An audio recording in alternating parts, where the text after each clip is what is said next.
Hello there, and welcome back once again to Elden Ring. Every time I think I'm done, I just keep getting pulled back in because I have a number of new topics to talk about that my first bonus video didn't go over, so I'm making a real quick video that should hopefully be real quick, going over the final few topics that I have yet to say. For starters, now that Shadow of the Erdtree is released, the base game has actually gotten a fairly sizable update. Nothing major, it's not like entire parts of the game have been overhauled, but there's a few new mechanics, and I'll go over them real quick. First of all, in your system menu, over in the HUD option, you have these two options here. These are turned off by default for whatever freaking reason, but I highly recommend you go and turn them on because they mark new items that you pick up in your inventory, and there's also a recent items tab in your inventory now that shows you the most recent thing you've required. For me, it's apparently the Flask of Crimson Tears. I'm not really sure why, but yeah. It is a little bit weird having the inventory start with that instead of tools because I'm just so used to it starting with tools, but that's fine. And there's the yellow exclamation mark you can see right here about new inventory features. Every new game now starts with this tutorial pop-up appearing like at the very beginning. It's kind of weird, but whatever, it's fun, I guess. This is a godsend of a feature, and I can't believe it took 2 years to be added to the game. But hey, it's here now. I can't really complain anymore, can I? They also decided to just put the number of runes the golden runes give you in the small description instead of making you go all the way into the detailed description. On the map screen, there's a couple changes. First of all, this. Okay, multiplayer status display is off and on, so they have a special button for that now. It's not I guess you don't click left stick anymore. The main new feature here, though, is summoning pool list. You can now go through all the summoning pools you've activated, and if you want to, turn them off, so you won't be summoned there anymore. No need to worry about lighting up the few summoning pools that in areas you actually want to be summoned. You can now just light up all of them, and if you decide you don't want to be summoned in High Road Cave because you hate that place, you can turn it off whenever you want to. Pretty nice. Oh, it even splits it up by region. Look at that. Liurnia, Academy, Altus, Volcano Manor, Landell, Caelid, Mountaintops of the Giants, and so on. Oh, and the underground places get a different color. That's pretty cool. And then there's Farum Azula. There's so many in Farum Azula. Holy shit, look at this. The other change with the map screen. You're using mouse and keyboard controls. You can see the crosshair follows my mouse. It did not used to do this. Similar to how it controls with controller, it used to stay firmly planted in the center of the screen, and you have to use the WASD keys to pan the map. You can still pan the map with that, but you can also use the mouse for a much more intuitive control scheme and just click on the area that you want to go, such as, eventually, right here.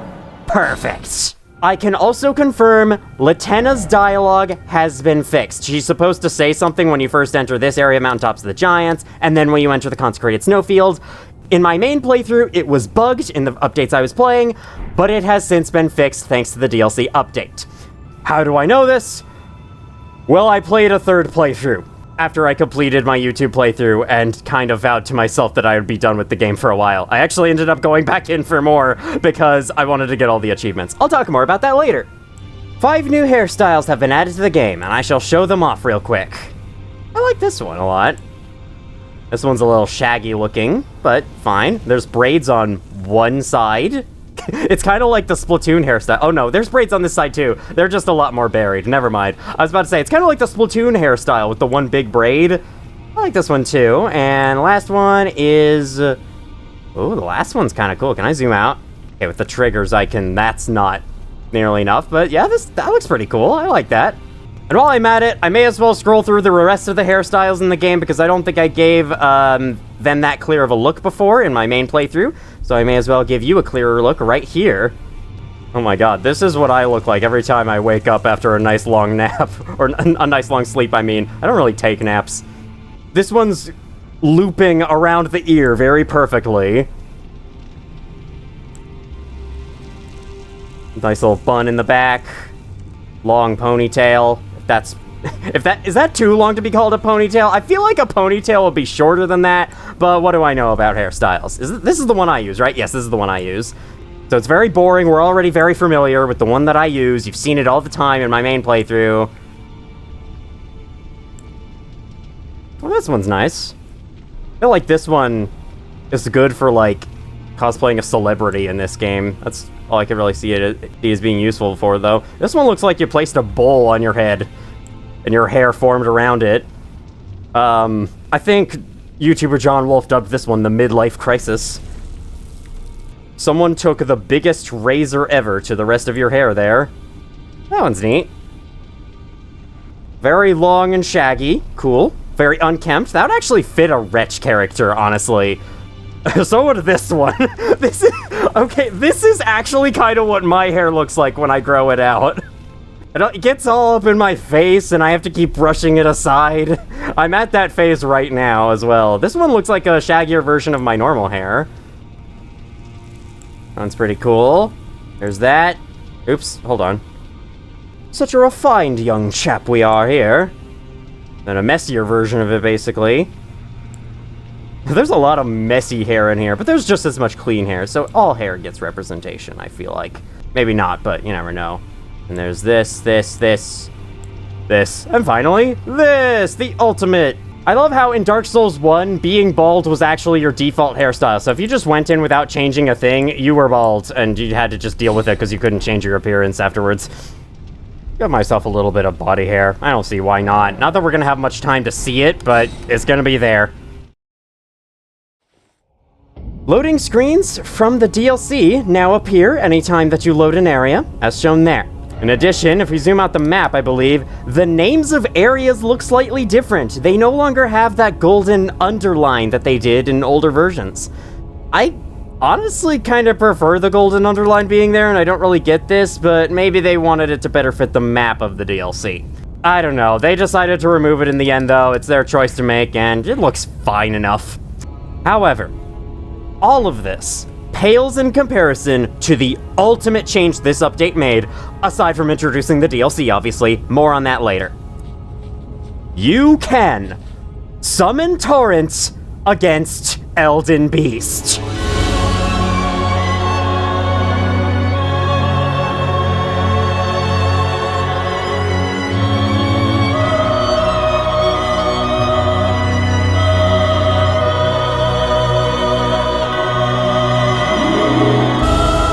With that one change alone, Elden Beast goes from a boss that I enjoy and actually defended to, honestly, my favorite boss in the entire game. Sorry, Rennala, you've been dethroned. I've always loved Elden Beast's aesthetics, and I've mildly enjoyed its gameplay. I did agree that it took way too long to catch up with it, running after it through the arena, but now that you could just ride Torrent for it instead, that's no longer a problem. And some attacks are a lot more fun to dodge while riding Torrent. This does beg the question, though. Were you always supposed to be able to ride Torrent? Or did they only add it because of fan feedback? If it's the latter, that would be like the first time that they ever actually added something fans were asking for in the same game. Normally, if a lot of people request a feature, they wait a game or even two to add it. But in this case, they decided to patch it in later, which is very interesting to me. If it was always the intention from the beginning, that's even weirder then, because it took them 2 years to add it, so I have no idea what that was about. Maybe they just felt like it would be too weird a change to throw in there. But yes, Elden Beast is now, in my opinion, an extremely enjoyable fight, and my personal favorite in the whole game now. When I saw that patch note, my mouth was agape. I was like, holy shit, my playthrough is so fucking outdated now. And I was honestly kind of sad at first, but I came to terms with it over time. I should probably clarify something that I don't think I ever brought up in the main playthrough. But Phase 2 of Rennala's boss fight is an illusion. You're not actually fighting Rennala, you're not actually killing her. That was an illusion set up by Ranni in order to protect her mother. The real Rennala was fought in Phase 1 and was not quite finished off, which is why she's still alive after the fight's conclusion. Also, funny thing that when I first talked to Rennala and I showed off the ability to change your appearance with her, I got the balled up gesture and completely forgot for the rest of the series. And I was like, how did this end up in my inventory? Hey, remember that time I put 5 points in Arcane and later changed my mind and put it in Vigor? Well, I'm playing an Uno reverse card on that decision! No. Okay, she just straight up doesn't say that anymore. Interesting. She's supposed to say something like, There, thou art a new sweeting, full, fine, and fair. Something like that, but I guess either it got bugged or they decided to remove it because people were being annoyed by it somehow. I'm not really sure. Oh, I actually can't go in for another one immediately. I have to wait and come back later. I can't just be reborn an infinite amount of times. That's probably for the best. Do you remember this location? This area, known as the Temple Quarter that I briefly visited on one of my countless Liurnia videos. I just picked up the items in the center, got some flowers, and then left assuming that there was nothing. When there was indeed, not you, there was indeed something. There's a chest over here, and guess what? It has a unique weapon that I never got. I tried to show the location of all of these, but I was bound to miss a couple because it's Elden Ring, alright? This one is quite a sad loss, though, because it is an ice hatchet. I was sorely missing my frost abilities from later in the game, and I was really looking forward to getting them, and then I ended up missing this one. I could have even used it. 11 strength to 16 dexterity. I could have used it back in the day. Hatchet with a frost-coated blade, one of several gifts given by Castle Sol in the distant north. It would have even foreshadowed Castle Sol's existence. Oh my god, this would have been so cool to pick up, literally, because it's cold. Known as Freezing Fog, the blade is thought to be a dragon's scale. Oh my god, and it's also a dragon's scale from Boreal. This game is making me feel worse and worse for missing out on this item as we speak. It even has Hoarfrost Stomp! What? I passed right by this and I didn't know it was a thing. I had even heard of its existence. I saw someone pick it up in a clip one time, and I just never thought to look for it. Wow, it gives such a nice insight into later areas of the game, and it was just under my fucking nose the whole time. On a similar note, this ruins right here, the King's Realm Ruins, contained within it... never mind, I'd rather not think about that. And it also had a treasure, and I never actually ended up reading the item description of this treasure because I mistook it for another item. Namely, the crystal knife. I had already picked this up from a mining tunnel, but I totally forgot I had already obtained it, and as such, the other item went unnoticed for pretty much the entire playthrough. Here it is, Frozen Needle. A razor-thin, piercing blade of ice, forged by E.G. the Carian Royal Blacksmith. If I had gotten this back then, it would have foreshadowed his existence. Can inflict frost upon enemies and launch its blade with a strong attack. The blade immediately regenerates. Skill is Impaling Thrust. It was yet another frost weapon that I could have used because I met the requirements for it, caused 60 frost buildup. I mean, Frozen Needle and the Crystal Knife, I think it's pretty easy to mix these two up. I remember reading this and I was like, wait, we already have this, but and I never thought, wait, was the item I picked up different? And so I never ended up checking. I don't recognize this pattern on the map. Editing me, go check my playthrough and make sure that this is new. This might be yet another undocumented map change, as they've been changing how the map looks in a few of the updates. They might have done so again. I wonder if they've done it in any other places. Now please, cast aside all your 10 out of 10s and Game of the Year nominations and Best Game of All Time awards, for I have discovered an oversight, a flaw in the Matrix, or a glitch in the Matrix, whatever you want to call it. So on this beautiful sunny beach that I'm so glad I get to capture here because holy shit, this looks awesome. 1 second, let me show you a little detail. We step on the sand, you can see. We leave footprints, as you would imagine. Nice little detail, but it goes even deeper than that. You could also probably imagine, if we didn't have any shoes on, our footprints would appear different, as they do. However, have a piece of leg wear on that doesn't include shoes, and it shows the shoe footprints, as if you did have shoes on. Literally unplayable. But guess what? I'm not done, because as I was going to record this footage, I found another layer to this madness. I've been having these things on the whole time. These shoes consist of flip-flops or something like it.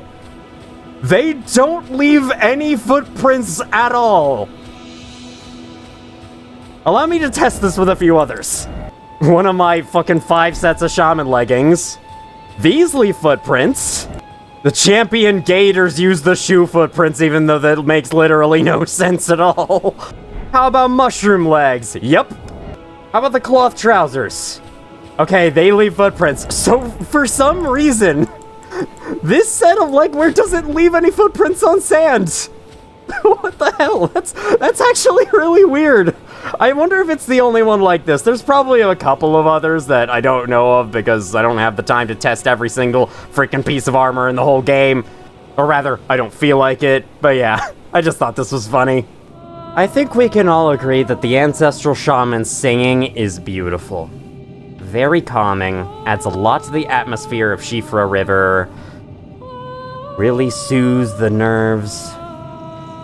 I was gonna say tingles the senses, but I don't think. Maybe it tingles some senses, but certainly not all of them. That's not the best word choice for this, and I feel bad for it because I kind of ruined the moment here. Anyway, I do like to often stop and just take a listen to their song.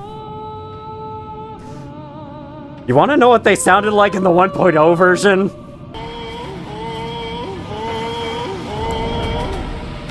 Extremely positive change there. That was probably a placeholder, but my god, does it sound funny. While we're talking about the 1.0 version, I never mentioned that in the 1.0 version, the Deeproot depths look completely different. They had very, very different lighting, and the players of the 1.0 version claimed that it looked unfinished, which makes sense considering the 1.0 version is an unfinished version of Elden Ring.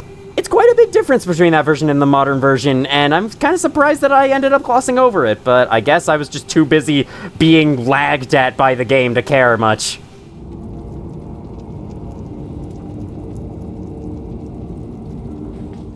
I've never really stopped to hear the ambient sounds throughout the game before, and man, this sounds cool. There's like a faint choir in the background and some low instrument.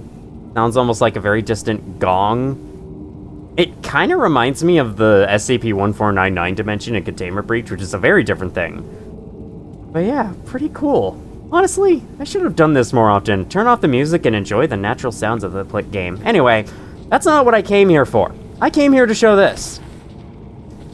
Behind this area, where you get the Somber Ancient Dragon Smithing Stone after all those red Albinorics, and the Sanguine Noble who wants a piece of me, apparently, there is this corpse right here.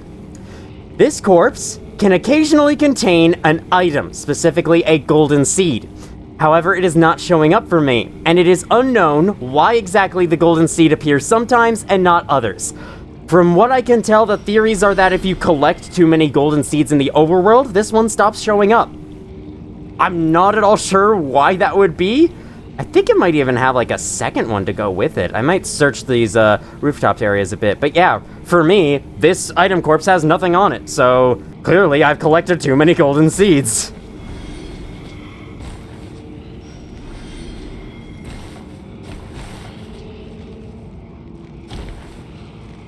I was very afraid I would die just then and have to raise the death counter one more time. Almost forgot to put this in the video, but I feel like I should mention this verbally. Sleep is an excellent weapon against the Godskin duo. They are both vulnerable to it, and upon being inflicted, they fall asleep completely. You can use this to essentially shut one down while you focus on the other one. This is another fantastic strategy through the fight so you can get through it much easier without even having to summon. I feel like it's worth mentioning because I've never explicitly mentioned it, but Elden Ring cannot normally be paused. None of the inventory screens pause the game, not even the system menu, which you would think would pause the game. No, it's always running in the background. As you can see, I'm still able to move my character with the movement keys, which is pretty funny. That said, the game can still technically be paused. It's just it just takes a little roundabout method. Open any screen whatsoever, and then you press the Help button. Then open up the menu explanation. This lets you view the tutorial for the menu screen, which ordinarily shows up upon opening the menu for the first time.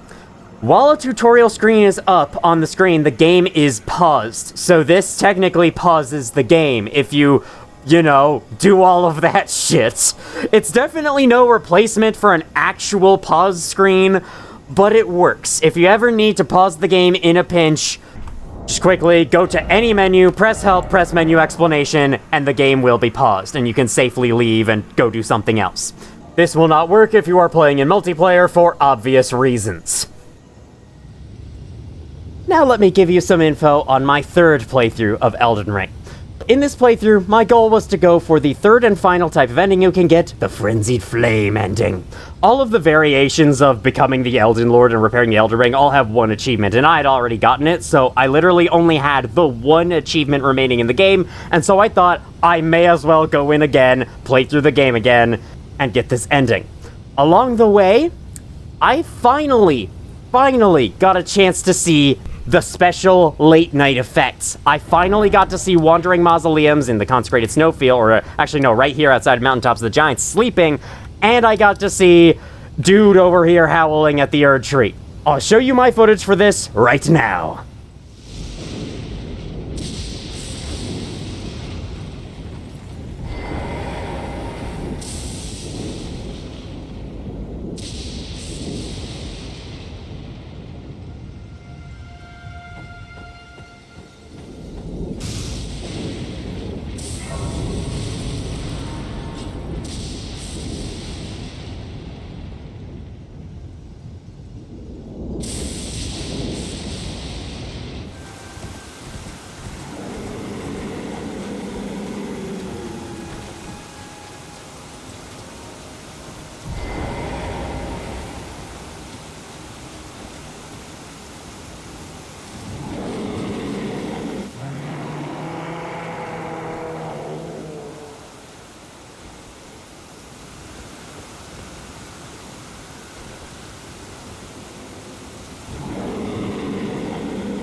On a related note, I also got the alternate ending for Brother Corrin's quest, where he appears inside of Landale Ashen Capital and gives his low opinion on Goldmask as a final goodbye to you.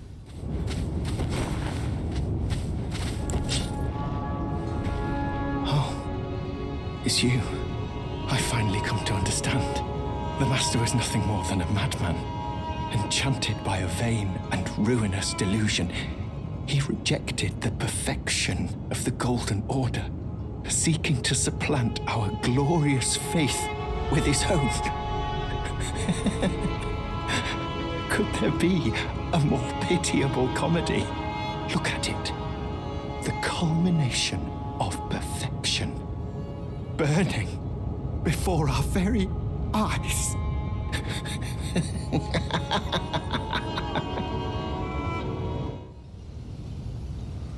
Finally, the Frenzied Flame route involves a bunch of special scenes like the one where Melina basically disowns you after you get it, and the unique scene for lighting the Forge of the Flame of Ruin on the mountaintops of the Giants. So, I'll show those to you, as well as the ending itself, for good measure, right here.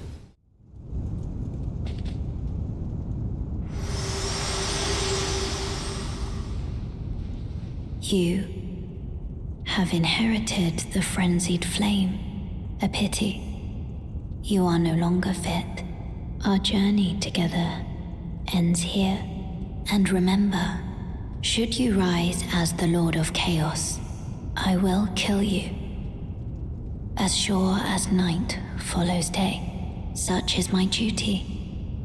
For allowing you the strength of runes. Goodbye, my companion. Goodbye, Torrent.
Lord of Frenzied Flame.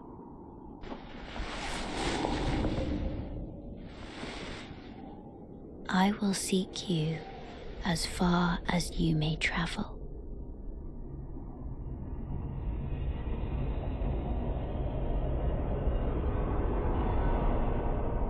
To deliver you what is yours. Destined death. I have to say, this is probably my favorite outfit in the game of anything that I've worn. Like, we look battle ready and prepared, and the antlers go surprisingly well with it. I love this a lot. Let me see what it looks like with the actual helmet real quick. Bad. That is so amazingly funny that this outfit only looks good if you don't wear the helmet with it. It's like, the helmets in this game just fucking suck, don't they? Oh yeah, minor change in the new update. The Bandai Namco logo as you're booting up the game looks different, so you're no longer being flashbanged. That said, the PC version still starts by opening up on a bright white screen, so the problem isn't entirely gone, but at least console players have nice treatment for their eyes. I've decided to go into my third playthrough save file real quick, because there's one little thing from my playthrough that kinda stuck out to me recently, and I wanted to check it out. I hope that there's somewhere where I haven't killed an NPC invader yet. I never got this.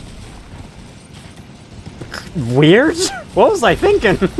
Okay, so if I never picked up that item nor this item, then surely the nameless white masks have yet to be killed. If you remember, whenever I was being attacked by an NPC invader and I opened this menu, the multiplayer tab was highlighted. I am very curious to see why it's highlighted. What am I able to use while I'm being attacked? And so here's what I hope to find out as I ride into this area.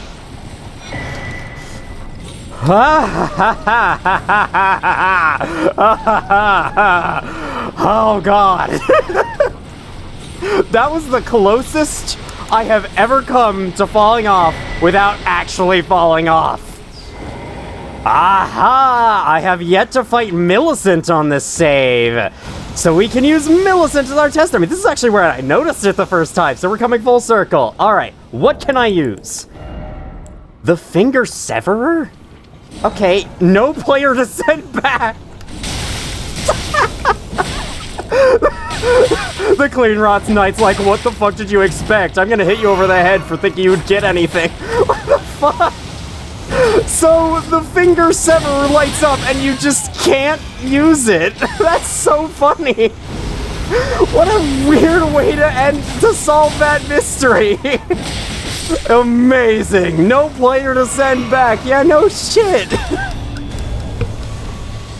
I guess the game has to do some stuff internally whenever an NPC invades you. It's just fucking weird. I loved that. That was perfect. I guess I may as well show this more. This is Blasphemous Blade. This skill actually inflicts lifesteal. And for as long as I am holding the weapon in my hands, any enemy that dies gives me health, in addition to the lifesteal from that. So it's actually quite nice. I also use the Sword of Night and Flame so I can actually show this attack. This is the fire attack, and this is the magic attack of Sword of Night and Flame. It's fun. Both of these weapons, especially Blasphemous Blade, got me through the last set of bosses pretty fine. Even Malekith. I didn't struggle that much against Malekith. I beat him like second try, and it wasn't that bad. I feel like I just got lucky though, and if I had actually like spent any longer fighting him, I probably would have gotten a bad attempt and I would have hated him just as much. I still don't really like Malekith, but I had a much better time against him in this file than I did all the others. There's a scarab out there. I just never bothered exploring Swamp of Aeonia. This was the main draw that got me back to playing this game again in order to get Frenzied Flame ending. The amount of stuff I was able to skip this time. As you're seeing, I have so many fewer sites of grace around here. I barely did any of the mini dungeons. I skipped all the ones that I was like, nah, that's not fun. And I haven't fought Melania yet. I would do it right now, but that would make this video like 2 hours long, and I'd rather not. So yeah, never mind. Here's another mechanic I didn't notice, but I think I was noticing as I was rewatching my own playthrough. You can mark sites of grace as important ones to keep in mind for later, though it only shows up on this screen. Okay, then you can toggle the... I played this game for almost 300 hours, and I didn't know you could do this. That's the beauty of these games. There is no limit to how much you can learn about them. I remember that I kept mentioning from time to time that I was going to show off the Affinity's effects that you can add with Ashes of War, but then I never actually got around to it, so let me fix that. Let's say I wanted to add Spinning Weapon to this. Okay, that doesn't help. You there, Lord Zorn's Straight Sword. You get put a physical Ash of War because this should allow me to choose everything. Okay, so let's see. Standard keeps the weapon exactly as is. Heavy makes it scale more with strength, removes the dex scaling entirely, but does cut the base damage of the weapon down a bit. Still though, if you're going for a strength build, you can transform a weapon heavy. Keen, basically the same thing, but for dexterity. Quality, same thing, but with both, and the base damage is cut down even more, but because you're getting scaling from both attributes, that'll even out a bit. You basically want to pick the affinity that most matches the build that you're focusing on. What stat you choose, or what set of stats you choose to focus on the most, you want to pick an affinity that has something to do with it, or that gives an effect you like, such as magic, which allows it to do magic damage in addition. Though this causes it to no longer take greases, it also causes the damage to be split, and I've heard so many people say that apparently this sucks, but I used split damage on basically everything the entire game and did just fine, even on my most recent playthrough, so I say, fuck that, do what you want, take split damage if you want to. It might be worse technically, who cares? I got through the game just fine with it, you can too. Fire adds fire damage. Okay, this actually adds intelligence scaling and weakens strength and dex. This strengthens strength, weakens dexterity, and adds fire damage, but nothing else. Flame Art will, okay, doesn't cut the base damage down by as much, and it adds faith scaling instead of increasing strength scaling. Lightning increases dex scaling, decreases strength scaling, adds lightning damage, cuts down damage overall. Sacred adds holy damage, adds faith scaling, weakens strength and dex scaling. Poison adds poison build-up, as well as arcane scaling, so arcane is for status effects, I'm guessing. Usually arcane was associated with blood loss, but it would actually make a lot more sense if it was associated with every status effect in general. Okay, but except for cold. You have to be really smart to inflict cold, but if you want to cut up in your enemies, then you need arcane. Whatever that means. Okay, so these are the same, but poison blood. This is the same, but it also applies, it also gives magic damage and applies intelligence. We have this one. Occult adds arcane scaling. Apparently this one is the equivalent in Dark Souls 1, has a special effect on weapons where I think it adds luck scaling. Arcane is Elden Ring's version of luck though, so it's basically the same thing. And If I'm not mistaken, that's every affinity. Let me look through the list, though. And like I said, if you're doing a physical Ash of War, you can add any affinity at all, from what I can tell. But if you're using a non-physical Ash of War, you can only add certain affinities, though you get a lot of options still. Anyway, if you collect the Wet Blades. There, Poison Blood Occult, and it seems like that is every affinity. So, aren't you glad I finally went over what the affinities do in the fucking bonus episode, instead of in the actual main fucking series where it would be more important? Now I want to delve into a topic that I'm pretty interested in as of late. Elden Ring's ambient soundtrack, which I think is honestly one of the most underappreciated parts of the game. I know that I said in episode 1, it's not my favorite soundtrack in the world, but it's pretty good. After listening to it more and more, the ambient music in this game has only grown on me. And I can safely say it's actually one of my favorite parts of this game now, and it's honestly some of my favorite chill ambient music to listen to. So I just briefly want to talk about a few tracks that I like in particular, and a few that are a little bit bland to me. We'll start with that because I'd rather get the negative stuff out of the way.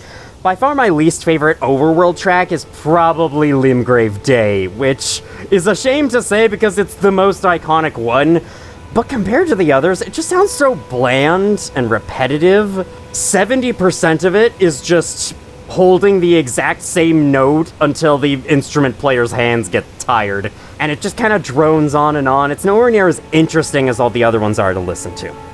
In terms of favorite overworld soundtrack, though, that would probably have to go to Altus Plateau Nighttime, which you just heard not long ago, and are hearing right now. I love this one so much. I think it fits with Altus Plateau superbly well. It's really calm. You could probably very much fall asleep to this. Easily my favorite nighttime music, and it's such a shame that the nighttime music isn't included in the game's soundtrack from what I'm aware, the official soundtrack. Neither are the combat themes, and that's what I like to talk about next. I really like the combat themes as a whole. The fact that almost every single little ambient track that plays while exploring the overworld has a version for when you're in combat is really cool, and it's great attention to detail. There's no, one true battle theme, or no, set of 3 battle themes. The battle theme that you hear depends on the area you're in, and I've always really liked that. It keeps each area of the game feel like its own place. Between the battle themes, there's a lot that I like. I like Kalid's for sounding incredibly threatening and honestly kinda terrifying when you hear it for the first time.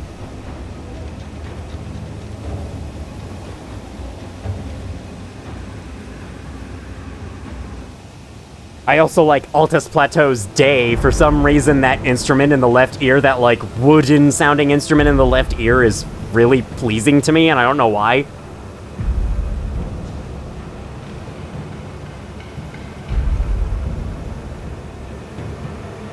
But I think my favorite combat theme is the one for mining tunnels.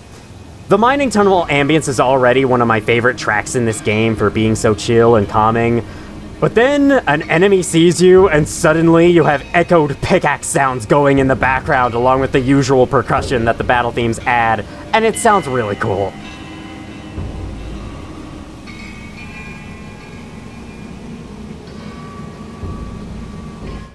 On the subject of combat music, though, I actually discovered something pretty cool. You may know that there's special music that plays when you're attacked by a player invader, not an NPC invader.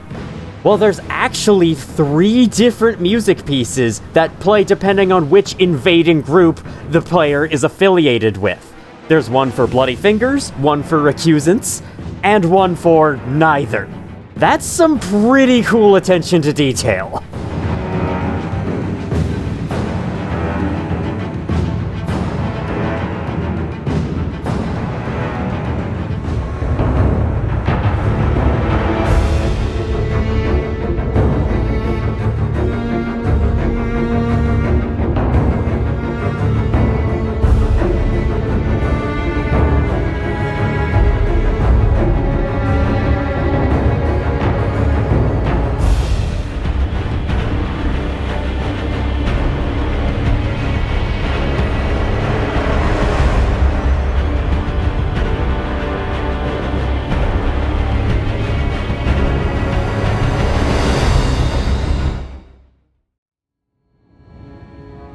Some honorable mentions include Leyndell's theme, which is absolutely awesome, and it manages to work really well for both the main dungeon itself and the decimated, wrecked version of it that happens as soon as you get the Rune of Death.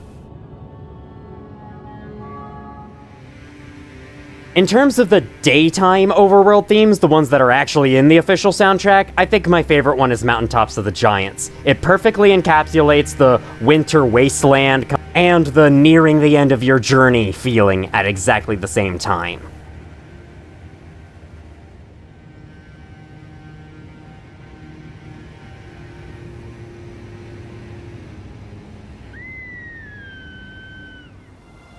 The theme for Miquella's Erdtree sounds so warm and inviting, which is greatly fitting for the beautiful view you get of the place. Though not greatly fitting for the high difficulty to be expected here, but whatever.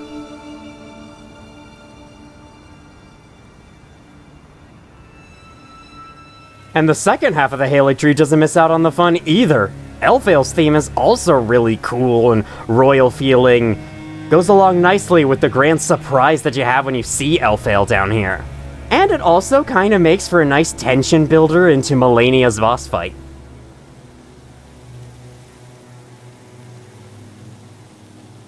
Also, I just noticed that you can jump over here. There's nothing to do here, but it's a tiny balcony for you. Pretty cool. Just gonna lay down and have a nap real quick.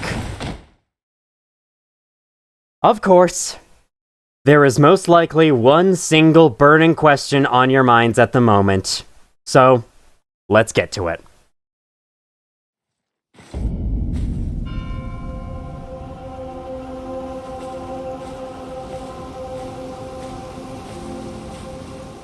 This is Elden Ring Shadow of the Erdtree, as I'm sure you can tell. I mean, what else would this be? After watching someone stream the DLC for the first time and getting my own blind reaction that way as well, I eventually decided to buy the DLC for myself and try it out. And after playing it a bit, all I have to say is, meh. This here is all I've played. I have barely left this region. I guess, did I, like, go up here a little bit? I can't even remember. Did one map uncover all this, or did I get, like, 2 maps or something? I don't even know, but this is all I've played, and I have not touched this DLC for quite a while, and there's a hell of a lot more to do beyond this, as I'm sure you could imagine. Also, when you unlock this map, you can press the right bumper to switch between it and the Lance Between map. Look, here it is. This is my first playthrough. There might actually be a Site of Grace I'm missing in my, main playthrough. I'm actually gonna go back and check that real quick before I'm done recording this video. But anyway, I will be real with you all. At the moment, I have basically zero interest or drive to play this DLC, and it's for one simple reason. To me, this DLC is nothing more than just more Elden Ring. And while that may sound great to a lot of you, and I totally understand that, to me, I mean, part of this is my fault for having played through basically the entire base game twice, completing almost every single piece of content that there was, and actually doing every single piece of content in the exploration that there was in my YouTube playthrough. And so naturally, anyone would feel exhausted with the game after that. And since Shadow of the Erdtree released only a few weeks after I finished that playthrough, yeah, it makes sense I wouldn't be that interested in it. But clearly, I still had enough drive in me to go for the Frenzied Flame ending, so what's the deal with this DLC, really? Honestly, not much. It's not the DLC's fault as much as it is just my interest in it. There are some things the DLC has done though, that kind of turned me off a bit. For one thing, that guy over there, I tried fighting him. Like, shit ton of health, shit ton of damage, seemingly takes forever to kill. I've also heard people online don't seem to like fighting them that much because they all take forever to kill. And they do drop good items, but it's like, I would go up and whack him with my giant club, it would deal a pittance, he'd stomp on the ground once and take out 6/8 of my health bar in a single shot from a shockwave. So it's like, that really put me off from fighting them. It's probably a foe you're supposed to get stronger and come back to later, but with the main way of getting stronger in this DLC being the Erdtree fragments and honestly not being that interesting, I just haven't felt the drive to do that either. Also, while we're still on the topic of combat, Shadow of the Erdtree added more Deathrite birds! Why? I also have found some mini dungeons, such as this thing, That was cool, I guess. It's a new type, at least. This was awful. I hated this one. It's filled with the skeleton beastmen of Faramazula. It was filled with the big tanky guys that the game was really only designed to be fighting 2 of them at a time, and you can tell after going through this. Like, I honestly hated going through this dungeon. And then, for the mini dungeons I actually liked going through, which I think one was down here, this one. The Fogriff Catacombs. This one was good, but it was also so long, and from what I've seen, all the other mini dungeons in this DLC are also just as long. It's understandable considering they're bumping up the difficulty past the Mountaintops of the Giants mini dungeons, which were already long in and of themselves. Like, this one took a decent while, this one took a while. This was probably the longest catacomb in the whole game. But the thing I liked about the mini dungeons, part of the reason why I enjoyed them so much, is because they were mini dungeons. That is, like, they were one and done deals, they were over with pretty fast. But these ones are, like, nearing the length of a castle. They're nearing the length of Castle Morn. And they're so tiring to go through. The boss of this one was also crazy hard for a mini dungeon boss. And I don't think that fits that well. For what I've seen of the Legacy dungeons, I've kind of liked them. I've only really gone into Belurod over here. It was fine, I guess. Oh yeah, I went into the jail. That's another new type of mini dungeon. This one was also really long. It's just... I feel like I'm probably the only person that was not excited to have more Elden Ring content to go through. And after playing through it a bit, I'm like, yeah, I'm not that thrilled with it, honestly. And I couldn't really say why, because I know so many other Elden Ring fans were ecstatic to have more of the game to play. But I'm here like, the base game was more than enough for me.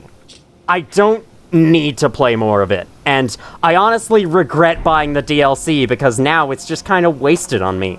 Maybe a few years in the future, I'll regain interest, and I'll come back, and I'll burst through the DLC, I'll finish it, and I'll say, that was fun. But for right now, I just have no interest in playing it. And no, by the way, it's not the complaining about boss movesets that turned me off of it, because I've already actually started to somewhat disagree with that in the base game. Like, I've always liked the Elden Beast fight, and that is a overwhelmingly maligned boss fight. Yet I enjoyed it, so I'm sure I would find a lot to like in the bosses here. It's just that said, with the mini dungeons being crazy long, with the areas themselves not really being that interesting, they look a lot more drab than the lands between so far. I know that areas like that one over there, that one looks a lot more vibrant. There's probably some cool golden area somewhere. There's some flower fields I've heard of that look cool, but it's like, every area I've seen so far just hasn't been nearly as interesting as the base game to me. And even though the design of the world is pretty cool, once again, I've already played like 200 hours of the base game of Elden Ring. I feel no drive to play any more of it, so... To answer the question of, am I going to make a Let's Play of the Shadow of the Erdtree DLC? The answer is a pretty definitive no, for now. Perhaps 5 years in the future I'll change my mind, but right now, it's a pretty definitive no. I might play through it on my own, but I don't see any reason to play it. It's just with this DLC's release, after all that I've played...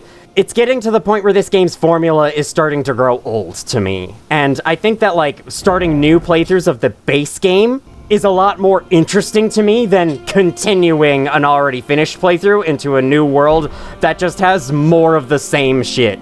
But some of it has a new coat of paint, I guess. Like, the catacombs have new rooms in them. They have new, big, tall, cavernous rooms that look really cool.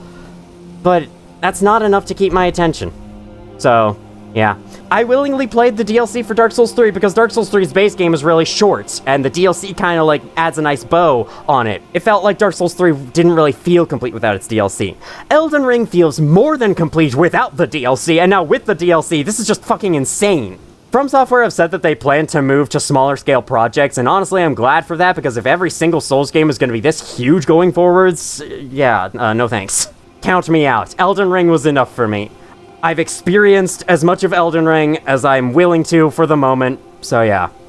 Farewell, Shadow of the Erdtree. Maybe I'll return to you someday, but for now, goodbye.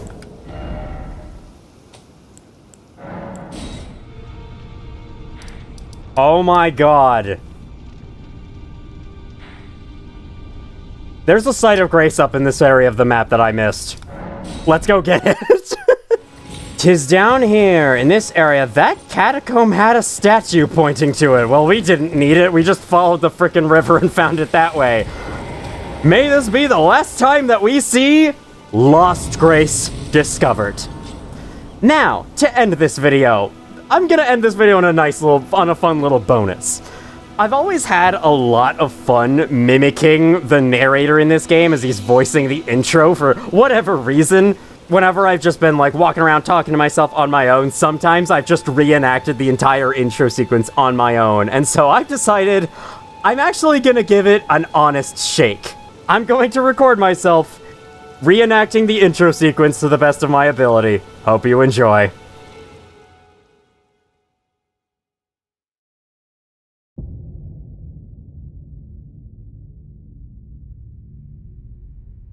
The fallen leaves tell a story.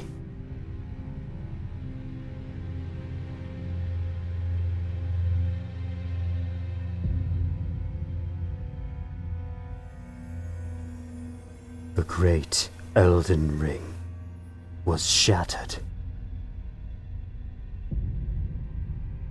In our home, across the fog, the lands between.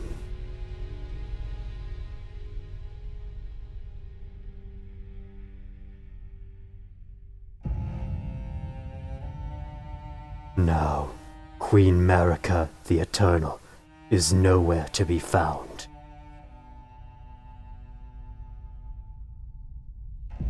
And on the night of the Black Knives, Godwyn the Golden was first perish.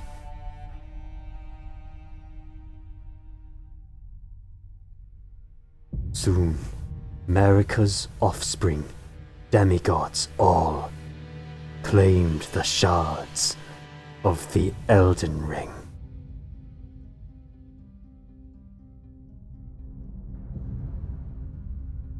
The mad taint of their newfound strength triggered the shattering.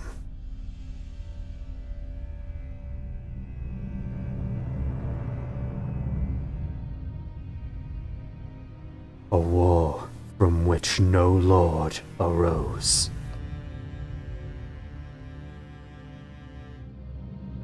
A war leading to abandonment by the greater will.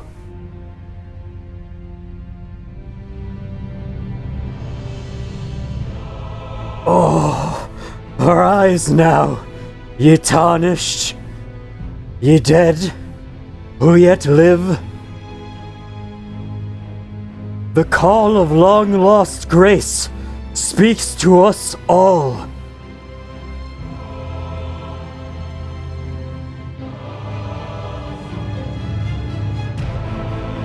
Horalu, chieftain of the Badlands. The ever-brilliant Gold Mask. Fia, the deathbed companion. The loathsome Dung-Eater. And Sir Gideon Ofnir, the all-knowing.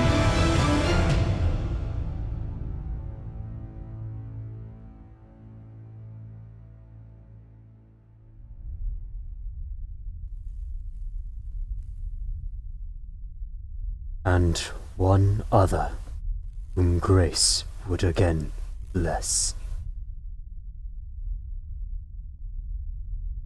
A tarnished of no renown.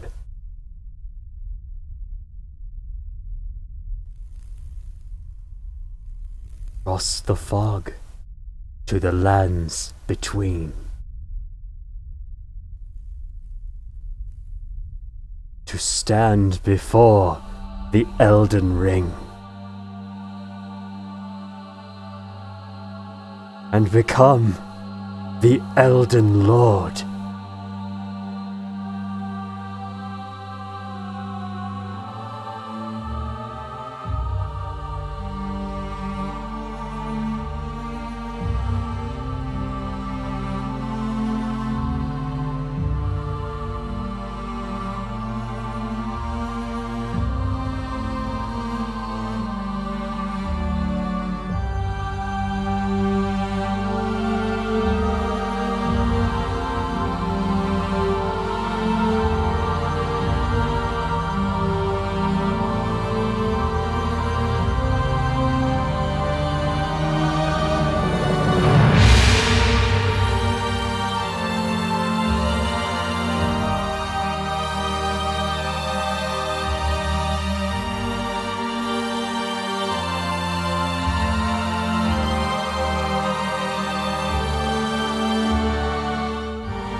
The battle is over, I see.